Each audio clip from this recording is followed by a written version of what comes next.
Nous voilà donc pour cette dernière vidéo d'introduction ou d'initiation à l'herméneutique.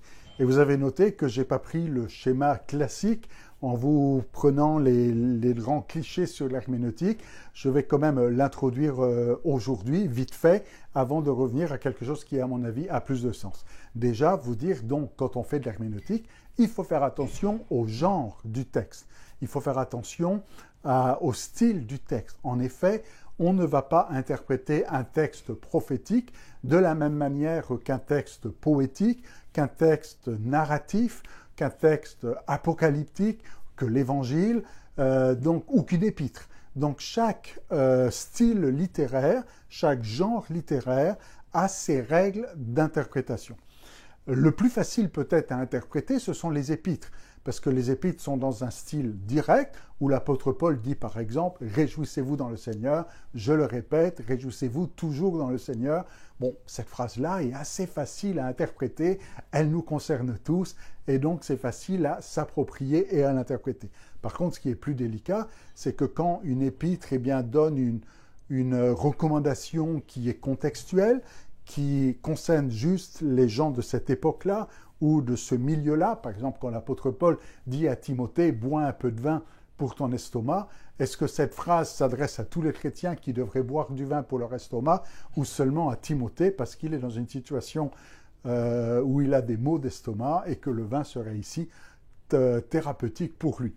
Ou alors, dans d'autres contextes, est-ce que quand l'apôtre Paul dit que la femme doit faire ceci, ou que tel individu doit faire cela, ou que tel groupe doit faire telle ou telle chose, est-ce que ça concerne tous les chrétiens, ou est-ce que ça concerne seulement les destinataires de cet épître en premier lieu? C'est ça la grande difficulté dans l'interprétation des épîtres, c'est-à-dire se poser la question, est-ce que ça concerne eux, est-ce que ça concerne moi?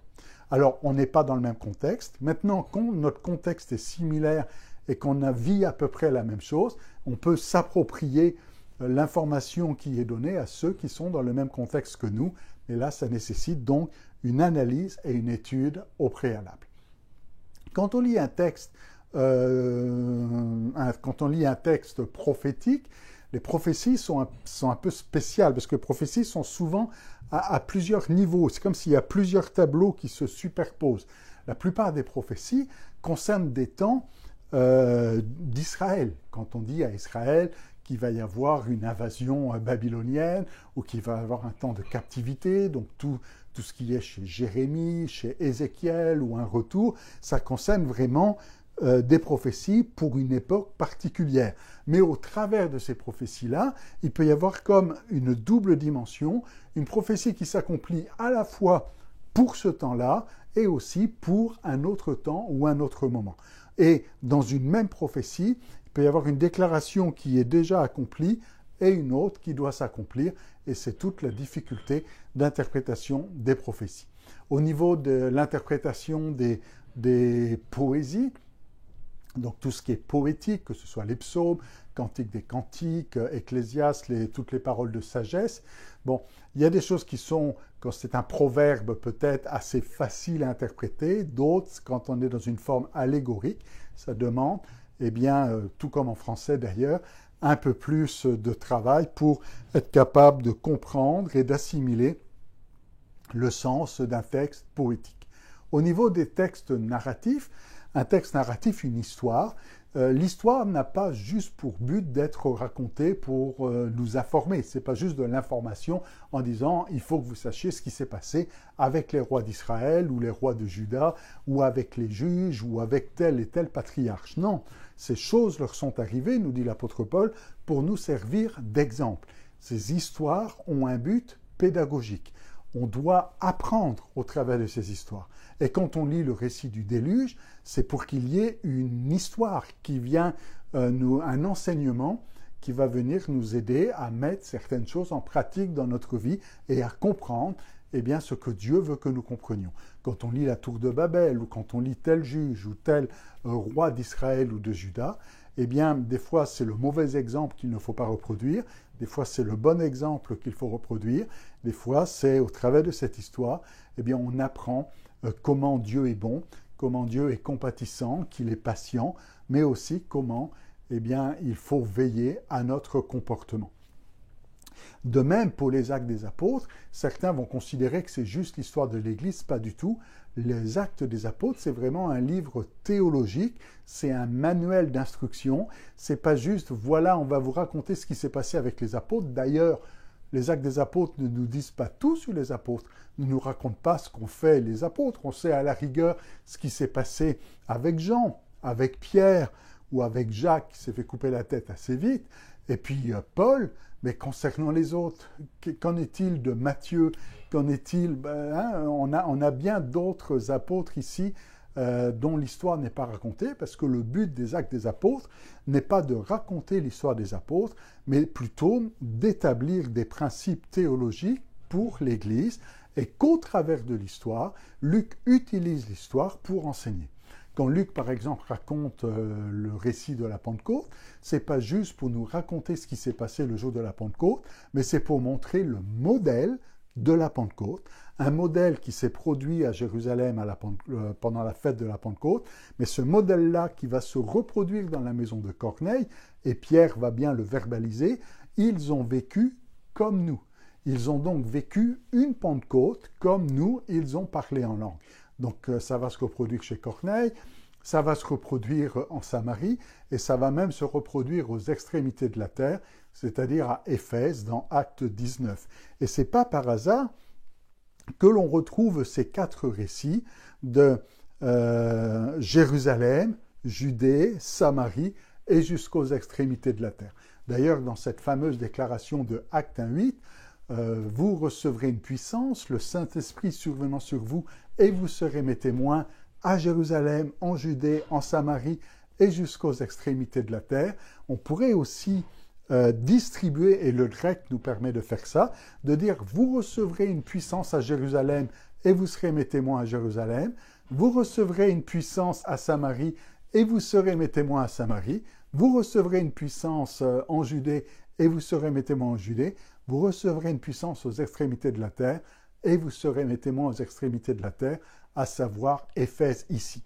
Et ce n'est pas par hasard qu'on retrouve 4 fois l'effusion du Saint-Esprit dans 4 lieux différents. Ça ne veut pas dire que ça s'est produit 4 fois seulement, mais c'est plutôt pour montrer un paradigme, pour montrer un schéma qui se reproduit et qui est appelé à se reproduire.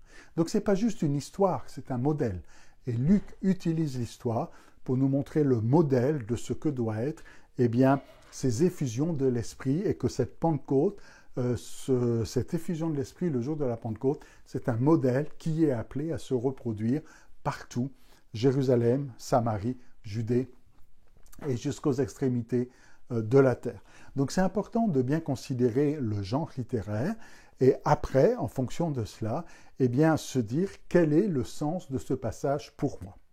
C'est pas le tout d'analyser le texte, c'est pas le tout de comprendre le texte, de comprendre les mots, les phrases, le contexte historique, social, qui est l'auteur, qui sont les récepteurs, c'est pas le tout. La question la plus importante, ultimement, c'est de se dire qu'est-ce que ce texte me dit à moi, aujourd'hui? Parce que c'est pas juste un livre d'histoire, c'est la Bible.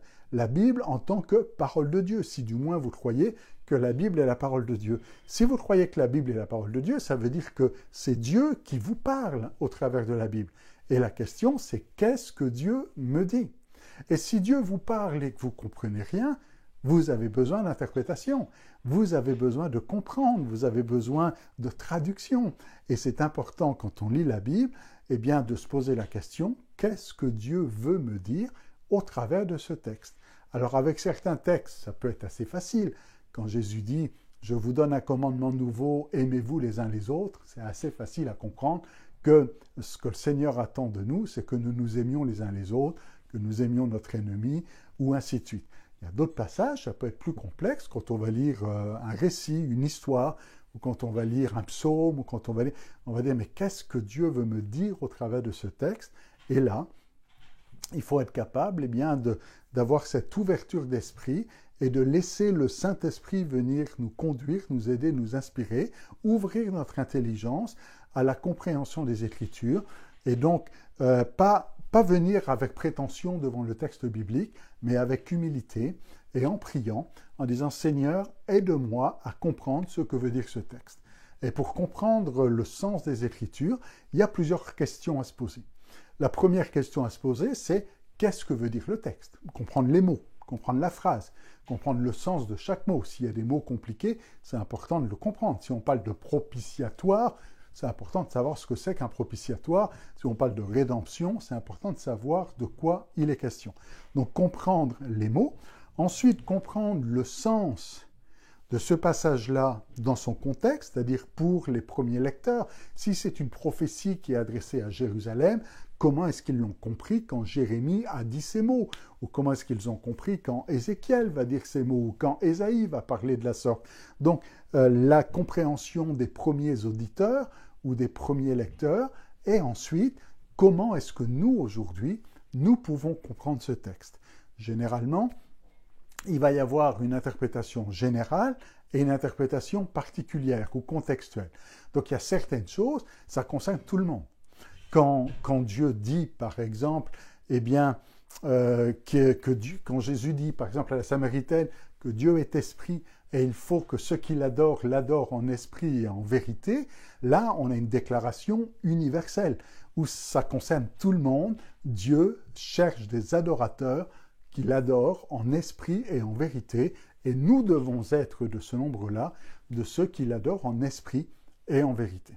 Mais dans d'autres cas, Jésus s'adresse, ou l'apôtre, ou l'auteur, va s'adresser à un contexte particulier qui ne va concerner que ces gens-là. Quand Jésus, par exemple, dit à ses disciples, et va mettre le comble à son amour en lavant les pieds de ses disciples, est-ce que nous, aujourd'hui, nous devons laver les pieds les uns des autres? Peut-être pas d'une manière littérale, mais nous devons néanmoins comprendre l'exemple qui est donné, parce que Jésus dit « Je fais ces choses pour vous servir d'exemple », et qu'au travers de cet exemple, même si on ne lave pas les pieds les uns des autres, eh bien qu'on ait cette même mentalité de service, de pouvoir s'abaisser, que celui qui est élevé s'abaisse à laver les pieds de ceux qui devraient le servir. Enfin, donc comprendre toutes ces choses, comprendre le sens que ça voulait dire au départ et le sens que ça peut vouloir dire pour nous aujourd'hui. Alors, quand on arrive à faire ce genre d'analyse, on va ensuite se poser la question, est-ce que c'est un principe universel ou un principe limité? Est-ce que quand l'apôtre Paul dit qu'il doit se produire telle et telle chose, est-ce que ça concerne seulement les lecteurs de cet épître-là, ou ça concerne les chrétiens du monde entier, de tout temps et de tous âges? Quand l'apôtre Paul dit eh bien, de se réjouir dans le Seigneur, ça concerne tout le monde, même si au départ c'est adressé aux Philippiens. Mais quand l'apôtre Paul fait référence à la collecte pour Jérusalem, ça ne nous concerne pas vraiment. Ça concerne eh bien, une collecte, une levée de fonds qui avait été faite pour répondre aux besoins particuliers de l'Église de Jérusalem qui passait par des moments difficiles. Mais même si cette collecte ne nous concerne pas, parce qu'on ne peut pas cotiser à cette collecte pour Jérusalem, c'est trop tard, c'est passé et c'est derrière nous, mais néanmoins, on va retirer au travers de ces instructions eh bien, des principes de solidarité, des principes de générosité, et voir comment eh bien, on peut bénir Dieu en prenant soin de nos frères qui sont en besoin. Donc c'est ça qui est important, donc comprendre ces principes-là. Ceci étant dit, le Saint-Esprit peut nous amener aussi des fois à des interprétations très particulières, dans le sens où le Saint-Esprit peut nous amener à lire le texte d'une manière qui va être intime, personnelle, qui nous concerne juste nous et qui ne concerne pas les autres. Par exemple, l'apôtre Paul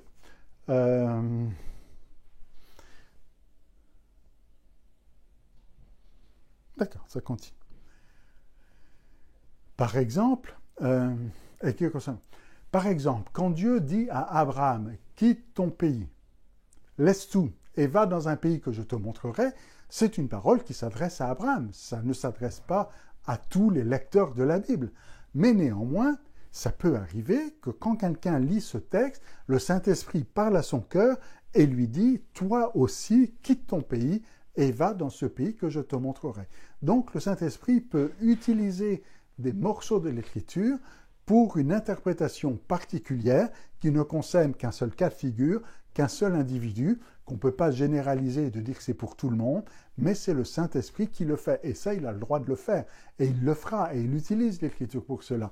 Et donc, des fois, il peut utiliser un texte qui ne veut pas forcément dire un message particulier, mais utiliser ce texte pour un autre message, comme détourner le texte pour vous dire quelque chose de précis et de particulier. Et ça, c'est important d'être sensible et d'être capable de le reconnaître, mais aussi d'être capable de différencier et de dire ça, c'est ce que l'Esprit me dit à moi.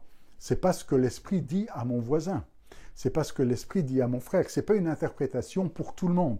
C'est l'interprétation pour le moment donné que l'Esprit me donne parce qu'il utilise ce passage pour me parler d'une manière prophétique et inspirée et dirigée pour me dire et me montrer ce que je dois faire, un peu comme la vision du Macédonien avec Paul. C'est un message pour un moment donné, un moment précis, et ça ne peut pas concerner d'autres choses. Alors, on arrive à la fin de notre vidéo. On fait un petit résumé vite fait. Ce qui est important lorsque l'on lit un texte de la Bible, c'est de comprendre ce que veut dire le texte, comprendre les mots, de comprendre l'intention de l'auteur, qu'est-ce que l'auteur est en train de dire à ses auditeurs, que ce soit les chrétiens de telle ou telle église ou tel pasteur, Timothée, Tite, ainsi de suite, ou le peuple d'Israël avec les prophètes de l'Ancien Testament. Donc comprendre le message qui est apporté à ces auditeurs-là, et ensuite se poser la question, et c'est à mon avis la plus importante, qu'est-ce que ça veut dire pour moi aujourd'hui? Si vous vous posez jamais cette question, vous passez à côté du plus important. Vous lisez pas la Bible juste pour de l'histoire, c'est la parole de Dieu, et vous dites, qu'est-ce que Dieu veut me dire? La parole de Dieu a pour but de parler, sinon c'est pas la parole de Dieu. La parole de Dieu a pour but de vous parler, sinon c'est pas la parole de Dieu. Et si vous comprenez pas la parole de Dieu, eh bien il y a besoin d'herméneutique, il y a besoin d'un messager, il y a besoin d'interprétation, et pour ça il y a besoin de l'aide du Saint-Esprit pour dire Seigneur, aide-moi à comprendre ce que tu veux me dire au travers de tel texte. Et avec des textes c'est plus facile, avec d'autres textes c'est plus complexe, mais toute la Bible est la parole de Dieu. Et même avec les chroniques ou avec une généalogie un peu barbare et puis fastidieuse, il peut y avoir de très bonnes choses à en retirer. J'en veux pour preuve, par exemple, ce livre qui était sorti il y a quelques années sur la prière de Jabez, un livre qui a béni beaucoup de chrétiens et qui est issu en fait d'une petite phrase à l'intérieur de toute une généalogie qui semblait compliquée et que beaucoup de chrétiens ne prenaient pas la peine de lire parce qu'un tel a eu tel fils avec des noms difficiles à lire. Mais même dans ce genre de passage-là, il peut y avoir des choses intéressantes que le Seigneur veut vous dire. Et c'est important de savoir retirer de ce texte-là la nourriture pour vous, votre pain quotidien, une nourriture qui va vous faire du bien, qui va vous nourrir, qui va vous instruire. La parole de Dieu, elle encourage, elle exhorte, elle instruit, elle corrige, elle dirige. Et c'est ma prière en conclusion pour vous, que vous puissiez être conduit et dirigé lors de la lecture de la parole de Dieu, ne pas lire n'importe comment, mais lire avec précaution, avec humilité, en demandant l'assistance du Saint-Esprit. Comment pourrais-je comprendre si personne ne me guide? En demandant l'assistance du Saint-Esprit, en laissant l'Esprit vous conduire et vous diriger, en étant honnête dans votre interprétation. L'apôtre Paul dit que dans les derniers temps, certains auront la démangeaison d'entendre des choses qui leur sont agréables et se donneront une foule de docteurs. Alors ne lisez pas la Bible pour qu'elle vous soit agréable et pour qu'elle aille dans le sens que vous voulez qu'elle aille, mais que vous puissiez avec honnêteté dire « Seigneur, qu'attends-tu de moi? Que veux-tu que je fasse? Que veux-tu me dire au travers de ce texte ?» Et le Saint-Esprit saura vous parler. Et après, c'est important de comprendre que ce que le Seigneur vous dit à vous n'est pas forcément ce qu'il dit à votre voisin de droite ou votre voisin de gauche. Il peut y avoir des paroles qui sont très spécifiques et individuelles, et il y a d'autres révélations qui vont concerner tout le monde, où vous pourrez les partager et de dire, ben voilà ce que le Seigneur m'a révélé, voilà ce que je comprends de ce texte, et j'aimerais t'encourager, j'aimerais te bénir au travers de cette parole. Alors j'espère que ces quelques vidéos vous ont donné envie de lire la Bible davantage, de la lire d'une manière attentive et particulière, de la méditer, de l'étudier, de la questionner et surtout de l'écouter et d'entendre Dieu vous parler au travers de cette lecture que vous saurez interpréter, que vous allez chercher à interpréter et le Seigneur vous aidera à l'interpréter de la bonne manière. Que Dieu vous bénisse et à une prochaine fois.